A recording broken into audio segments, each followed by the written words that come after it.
I just viewed a YouTube clip from 1985 where Lance Russell is interviewing Jerry the King Lawler, who lost a heavyweight title to Macho Man Randy Savage. Tux Newman comes out to make Jerry's life worse and brings out Sweet Daddy Siki, who immediately turns on Tux. I had never seen or heard of Sweet Daddy Siki before. Oh, my God. He looks like an original character with his blonde hair and sideburns.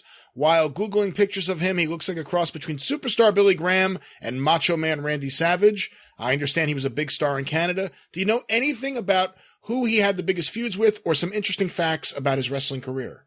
Oh, good Christ. I can't believe, but I guess, yes, I can, that of all the people that would know Sweet Daddy Siki in the wrestling business, that he knows him from his run in 1985 in Memphis.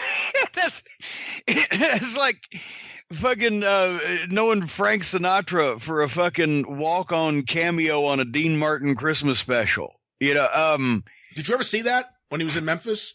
Yes, I saw the tapes. Yes. And that's why when I said, oh my God, because I remember that, because that was probably, I mean, he may have wrestled for a few years after that back in Canada, but that was probably the last territory Sweet Daddy Siki would have worked, right?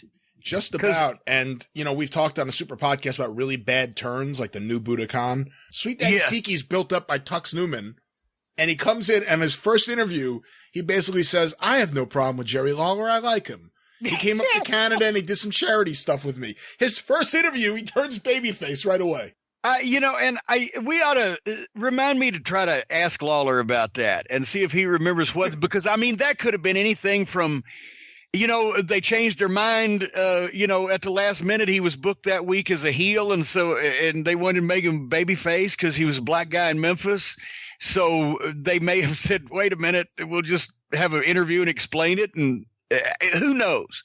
In those days, it was live TV every Saturday morning. So if they put the card in the paper that would be in Saturday morning's paper for the Monday night's matches, they had to get it in on Fridays. So often things would change on TV. Anyway, Sweet Daddy Siki was legendary. He had been in the business since mid-50s probably. Yeah.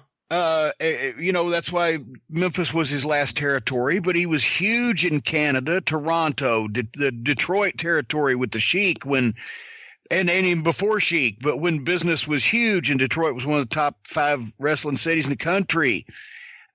He worked all over the country at one time or another in 30 fucking years, you would imagine, but he was famous for the bleach blonde hair, the long sideburns, and he did a great promo.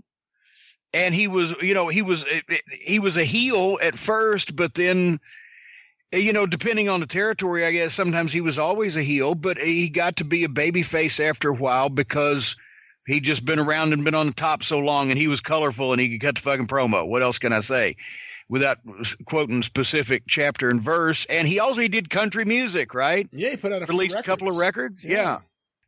So, I mean, you know, I can't do his biography here off the top of my head, but just a legendary ring name, like almost as big as Bobo Brazil and Killer Kowalski, Sweet Daddy Siki.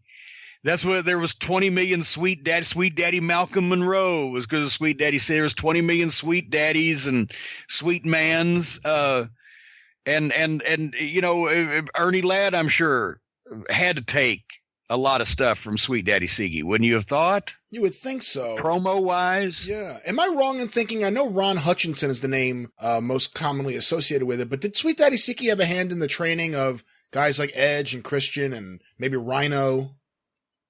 Maybe because I can't say for sure, but probably because he was from that area, and especially if he was, you know, living there after he was retired, I'm sure he would have been around, you know, whatever the wrestling school or whatever the local promotion was.